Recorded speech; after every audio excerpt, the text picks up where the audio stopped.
त्याच्यानंतर दुसऱ्या दिवशी काय होणार आहे हे नेमकं आम्हाला कोणालाच माहिती नव्हतं. खूप अनसर्टनिटी होती.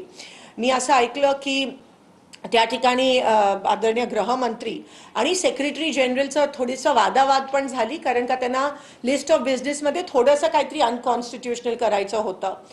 त्यांचा वादावाद झाली म्हणून दुसऱ्या दिवशी ते उत्तर कधी देणार आहेत, रिप्लाय कधी देणार आहेत, वोटिंग होणार आहे का नाही, वोटिंग कसं होणार आहे हे आम्हाला कोणालाच कळलं नाही, कारण का एकंदरीत सरकार बॅकफूटवर गेली. त्यांची स्क्रिप्ट अशी होती की त्यांना आम्हाला महिला विरोधी दाखवायचं होतं, पण त्यांचा गेम पूर्ण उलटला.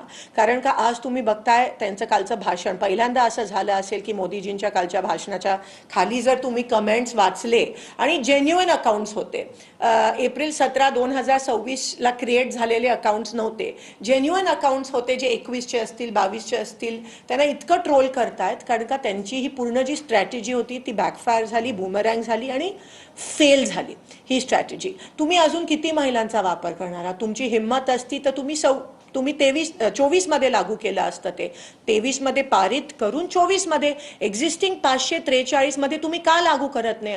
तुम्ही वाढवताय. दुसरी गोष्ट, 50% वाढवण्याचं म्हणजे 543चे 850 झाले असते. आणि जे अतिरिक्त आहे तुम्ही बघा, हे महिला विरोधी कसे आहेत.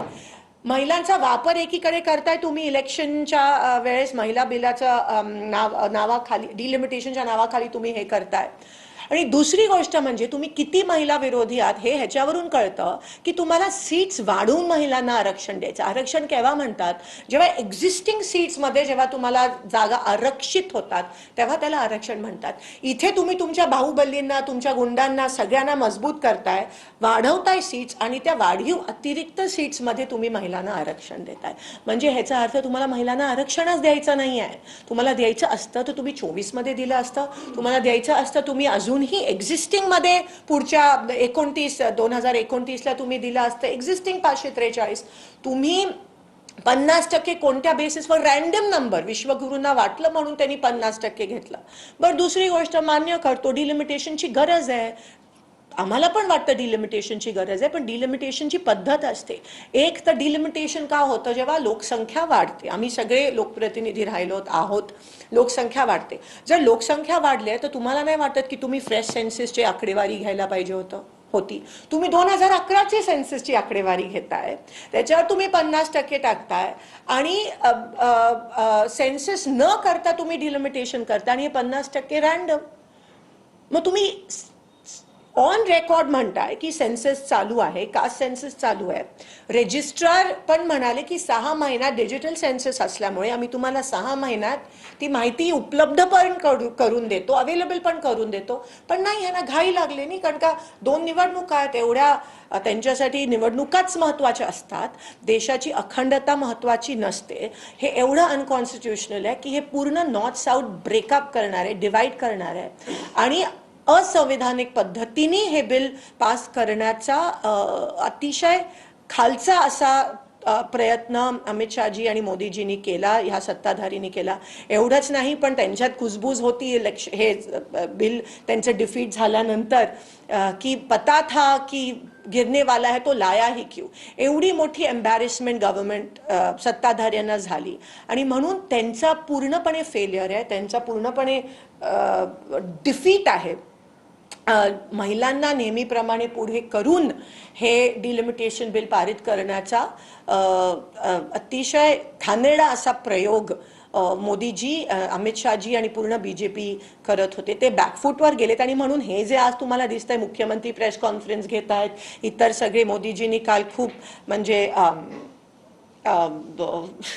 इमोशनल म्हणावं प्रयत्न केला, पण ते आता त्यांचे ते गिमिक्स ज्याला म्हणतात ते काम करणार नाही आहे. कारण का त्यांचा खोटा चेहरा जो आहे तो आता उघड पडला आहे. त्यांचे सगळे जे कट कारस्थान आहेत महिलांच्या विरोधात ते सगळे उघड पडलेत आणि आता काही चालू शकणार नाही. हा त्यांचा डेस्पिरेट अटेम्प्ट होता, लास्ट अटेम्प्ट होता, पण काही नाही, आता ते पूर्णपणे उघड पडलेत आणि आपल्याला दिसून येतील. मी मी मी कोण लागून गेली, पण जेव्हा आपण बघतो कमेंट्स बघतो सोशल मीडियावर किंवा खूप जण आता बोलायला लागले त्याबद्दल, की आपल्याला कळतं की महिला विरोधी भाजप महिलांचा वापर करून डिलिमिटेशनचं बिल आणण्याचा प्रयत्न, आरक्षणाच्या विरोधात असलेले, कारण का ॲडिशनल सीट्समध्ये त्यांचे बाहुबली, त्यांचे गुंडाराज, त्यांच्या सगळ्या लोकांचे सीट्स परमनंट करून फक्त अतिरिक्त सीट्स महिलांना द्यायचा त्यांचा विचित्र प्रयत्न होता. आणि आणि खरंच जर त्यांना महिलांच्या बद्दल काही असेल तर एकतर महिलांना तुम्ही बघता महाराष्ट्रात खरातांचं प्रकरण असेल, महिला कुठेही सुरक्षित नाही आहेत, आणि खरंच जर त्यांना काही करायचं असेल तर मग त्यांनी एक्झिस्टिंग 500, आम्ही चॅलेंज करतो त्यांना, एक्झिस्टिंग 543 मध्ये तुम्ही महिला आरक्षण करून टाका. 29च्या इलेक्शनमध्ये महिला आरक्षण देऊन टाका आणि डिलिमिटेशन सेन्ससची वाट बघा. लोकशाही पद्धतीने डिलिमिटेशनवर चर्चा होऊ दे.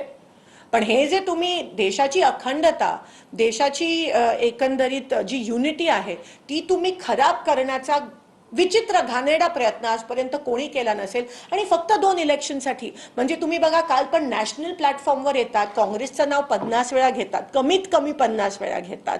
हा नॅशनल प्लॅटफॉर्म आहे, मागे तुमचा तिरंगा होता, बीजेपीचा झेंडा नव्हता, आणि मग एवढा ड्रामा त्या ठिकाणी तुम्ही करता. आणि खरंच काही असेल तर मग आणा बिल, आता ताबडतोब पारित करा. ते पारित तर झालंय, लागू करा 543 वरती बिल आणि महिला आरक्षण लगा. सगळ्या महिलांना त्या ठिकाणी सुरक्षित द्या. त्या पक्षात एक तर लोकशाही नाही आहे. आपण ऐकतो की त्यांच्याच महिला म्हणतात की आपको तो बोलने के लिए चान्स मिलता है, हमें तो चान्स भी नहीं मिलता है, म्हणजे ऑफ द रेकॉर्ड सांगितलं तर असं आहे. आणि आज जे हे म्हणतात की काँग्रेस किंवा इंडिया अलायन्स महिला विरोधी आहेत, नेमके तेच. आणि आपण बघतो RSS पासून आत्तापर्यंत महिलांना ऑब्जेक्टिफाय करतात, महिलांना तुच्छ समजतात, महिलांना एकदम खालचं स्थान देतात, महिलांना संरक्षण देत नाहीत.